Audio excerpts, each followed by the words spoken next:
வாசிக்கப்பட்ட சங்கீதம் 23வது சங்கீதம் ஒரு மேய்ப்பர்களின் சங்கீதமாக இருக்கிறது.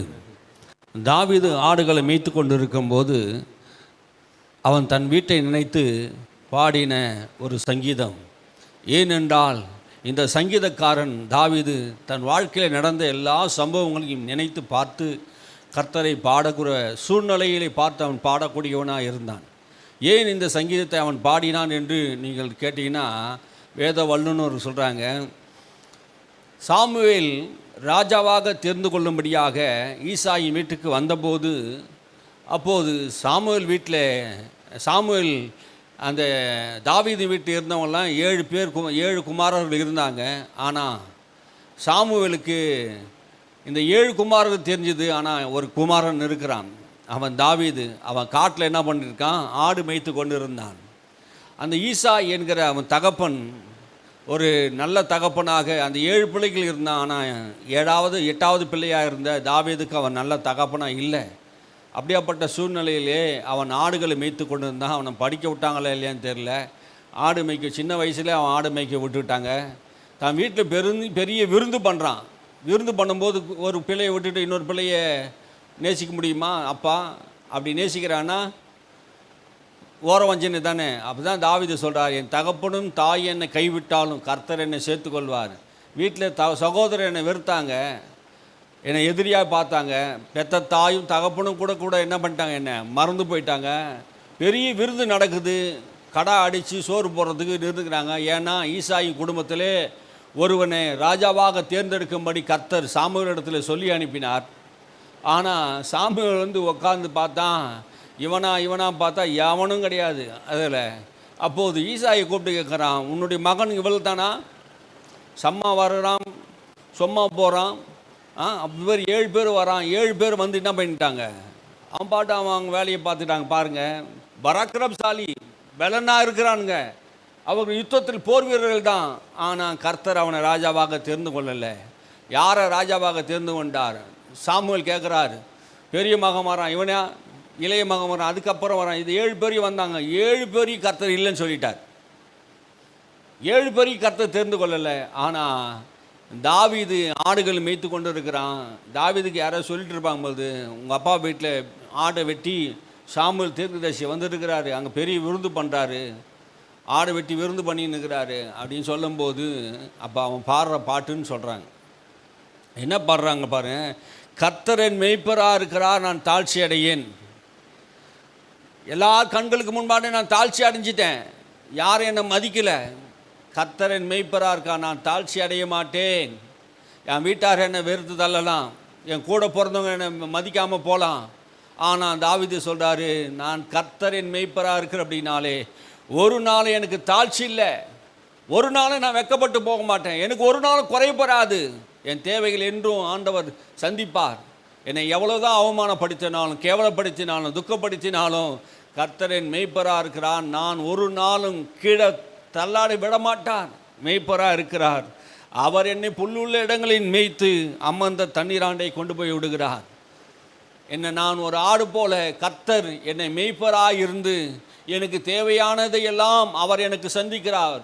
ஒரு ஆட்டைக்கு எப்படி புல் வேணுமோ, எப்படி தண்ணீர் வேணுமோ, எப்படி பாதுகாப்பு இருக்கணுமோ, அப்படியெல்லாம் கர்த்தர் என்ன பண்ணுறாராம், தாவீதை என்னை காப்பாற்றுகிறார் என்று அந்த பாடல் மூலமாக கர்த்தரை சொல்கிறார்.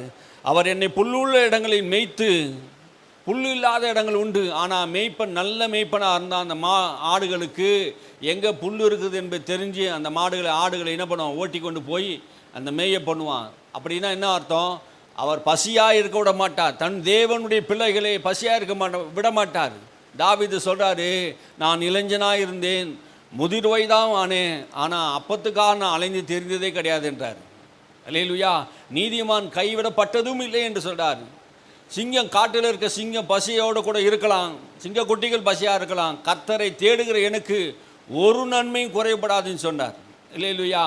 தாவீது வாழ்க்கையில் எல்லாம் கர்த்தரை நம்பி வாழ்ந்ததினாலே, அவன் கர்த்தரையே சார்ந்து இருந்ததினாலே கர்த்தரின் மெய்ப்பராக இருக்கிறார், நான் தாழ்ச்சி அடைய மாட்டேன், அவர் என்னை புல்லுள்ள இடங்களை மேய்த்து அமர்ந்த தண்ணீராண்டை கொண்டு போய் விடுகிறார் என்று சொல்கிறார்.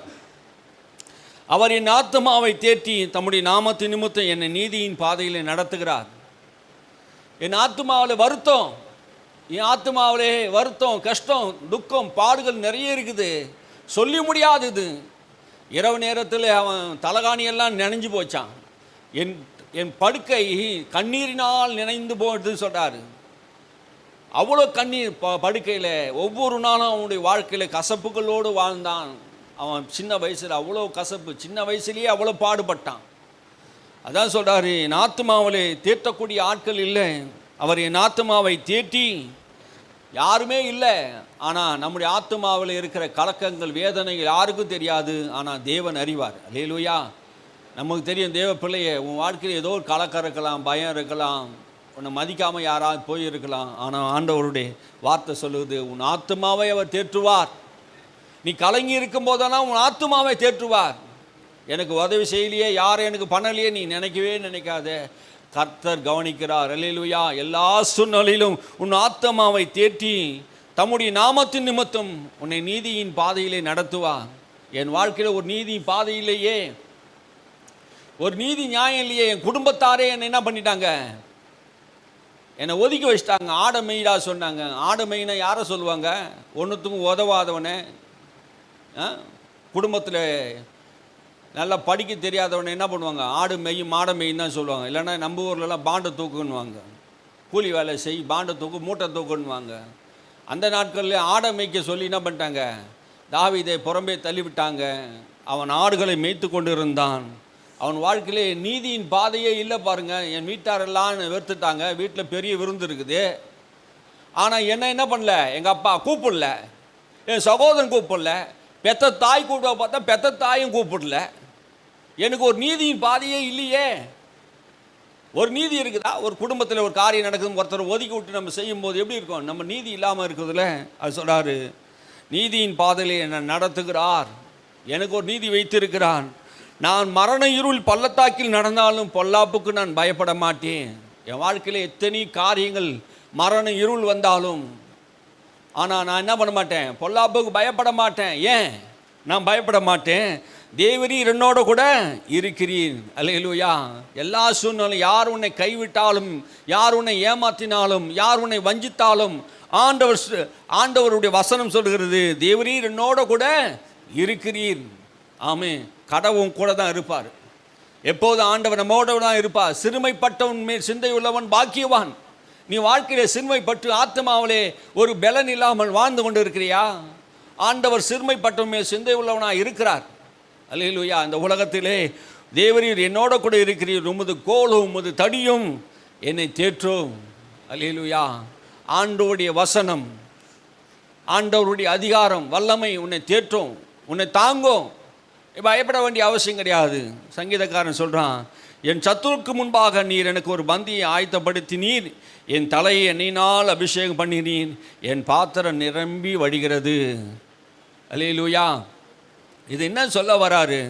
என் சத்துருக்கள் மத்தியிலே எனக்கு ஒரு பந்தியை ஆயத்தப்படுத்துவீர். அங்கே சாமுவேல் வீட்டில், ஈசாயி வீட்டில், தாவீது அப்பா வீட்டில் என்ன நடக்குது? ஒரு பெரிய விருந்து நடக்குது, கறி விருந்து நடக்குது. ஆனால் இவனை கூப்பிடல. ஆனால் இவன் சொல்கிறான், என் சத்துருக்கு முன்பாக எனக்கு ஒரு பந்தியை நீ ஆயத்தப்படுத்துவீன். என் சத்துருக்கள் முன்பாக, என்னை வெறுக்கிறாங்களே அவங்களுக்கு முன்பாக கர்த்தர் எனக்கு ஒரு பந்தியை ஆயத்தப்படுத்துவார். நம்பினாங்க. தாவீதை கர்த்தர் உயர்த்தினார். அல்லேலூயா. தாவீது நாளுக்கு நாள் உயர்ந்தான். அல்லேலூயா. கர்த்தர் தாவீதோடு கூட இருந்தார். அவன் விருத்தி அடைந்தான். கர்த்தர் தாவீதோடு கூட இருந்தார். அவன் அபிஷேகம் பண்ணினான். கர்த்தர் தாவீதோடு கூட இருந்தான். அவன் யுத்தம் பண்ணினான். அவன் ராஜஸ்தானத்திலே போனான். அல்லேலூயா. எந்த மனிதன் நம்புகிறானோ அந்த மனிதனை கர்த்தர் உயர்த்துகிறார். அல்லேலூயா. தாவீதுடைய நாட்களிலே அவன் உயர்த்தப்பட்டான், மேன்மையான இடங்களிலே போனான். கர்த்தருக்குள் முன்பாக ஒரு பந்தியை தேவன் ஆயத்தப்படுத்தினார். சவுலுக்கு முன்பாக அவன் எத்தனையோ தடவை கொல்ல நினைத்தான் சவுல் தாவீதை. ஆனாலும் அந்த சத்துருக்கு முன்பாக ஒரு பந்தியை ஆயத்தப்படுத்தினார்.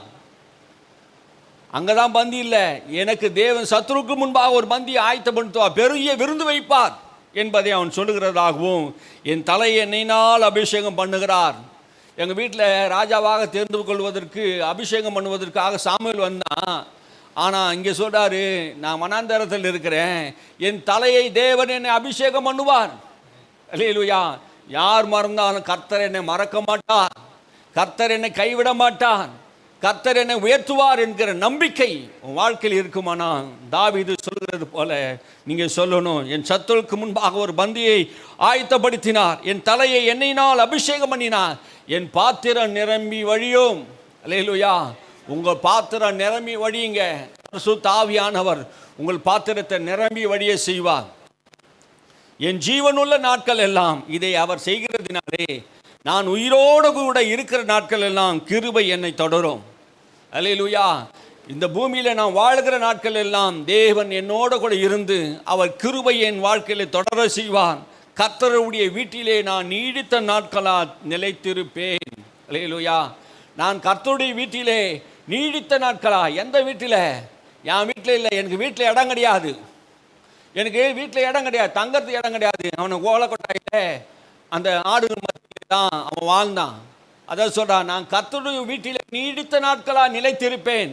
உன்னை யார் புறம்பே தள்ளினார்களோ, யார் உன்னை அற்பமாக எண்ணினார்களோ அவர்கள் மத்தியிலே அவன் சொல்கிறான், நான் கர்த்தருடைய வீட்டிலே நீடித்த நாட்களாக நிலைத்திருப்பேன். ஆமே. தேவ சமூகத்தை தான் அவன் நாடினான், கர்த்தரை தேடினான். இரவும் பகலும் தேவ சமூகத்திலே ஒரு நாடின மனிதனாக வாழ்ந்தார்.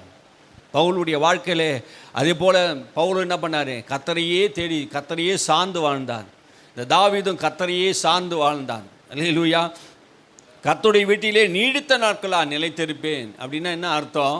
அவன் சொல்கிறது வார்த்தை என்ன? எனக்கு தீர்க்காயுசை கர்த்தர் தருவார், நீடித்த நாட்களாக நான் நிலைத்திருப்பேன். அல்லேலூயா. அப்போது வேதம் சொல்லுகிறது, ஒலிவ மர கன்றுகளைப் போல நம் தேவ சமூகத்தில் இருப்போம். அது அழிவில்லாதது. அது போல் நம்முடைய வாழ்க்கை அழிவில்லாததாக இருக்கும். கர்த்தரின் மெய்ப்பராக இருக்கிறார், நான் தாழ்ச்சி அடையேன். அவர் என்னை புல்லுள்ள இடங்களை மேய்த்து அமர்ந்த தண்ணீராண்டை கொண்டு போய் விடுகிறார். என் சத்துருக்கு முன்பாக ஒரு பந்தியை ஆயத்தப்படுத்துகிறார், என் தலையை எண்ணெயினாலே அபிஷேகம் பண்ணுகிறார். நான் கர்த்தருடைய வீட்டிலே நீடித்த நாட்களாக நிலைத்திருப்பேன், திருப்தியாவேன். அல்லேலூயா. நீங்கள் சொல்லணும், ஒவ்வொரு நாளும் சொல்லணும். இந்த சங்கீதத்தை நீங்கள் வீட்டில் மனப்பாடம் பண்ணணும். ஆமே. தியானிக்கணும், இந்த வசனத்தை தியானிக்கணும். தாவீது ஒவ்வொரு நாளும் கர்த்தருடைய வசனத்தை அவன் தியானித்தானா, உட்காந்து கர்த்தருடைய வசனத்தை தியானித்தானா. தியானிக்கிறது என்ன, வாசிக்கிறது என்ன வேற, தியானிக்கிறது வேற. தியானிக்கிறது என்ன, ஒரு வசனத்தை எடுத்துக்கொண்டு இந்த வசனத்தை என்ன சொல்லுது என்று திரும்ப திரும்ப மனதில் மனப்பாடம் பண்ணி, அதை மனப்பாடம் பண்ணி மனதில் கொண்டு வந்து சிந்தித்து இந்த வசனத்துடைய அர்த்தம் என்ன சொல்லுது என்பதை நீங்கள் சிந்தித்து கொண்டே இருப்பீங்கன்னா அதுதான் தியானம். அப்படி தியானம் பண்ணும்போது உங்கள் ஆவி அனல் கொள்ளும், உங்கள் ஆத்துமாவில் ஒரு பலன் வரும். கர்த்தருடைய ஆவியானவர் இந்த வசனத்தின் முன்மா அவனோட கூட பேசுவார். இந்த வசனம் ஒரு சாதாரண வசனம் இல்லைங்க. இது கர்த்தருடைய ஆவியானவர் எழுதின வார்த்தைகள், கர்த்தருடைய புஸ்தகம். இந்த கர்த்தருடைய புஸ்தகத்தை நாம் தியானிக்கும் போது இந்த வசனம் ஆவியாயும் ஜீவனமாய் இருக்கிறது. உன் ஆவியை அது பலப்படுத்தக்கூடியதாக இருக்கிறது. சோர்ந்து போனவனுக்கு சத்துவத்தையும் பலனில்லாதவனுக்கு பலத்தையும் கொடுக்கிற வார்த்தைகள் இது. ஆமே. இந்த வார்த்தையை நீ படிக்க படிக்க உன் ஆவியிலே பலன் உண்டாகும். கர்த்தர் நம்மை ஆசீர்வதிப்பாராக. அல்லேலூயா. வாசிக்கப்பட்ட சங்கீதம் 23 படி கர்த்தர் நம்மை எல்லா காரியத்திலும் ஆசீர்வதிப்பாராக. ஆமென்.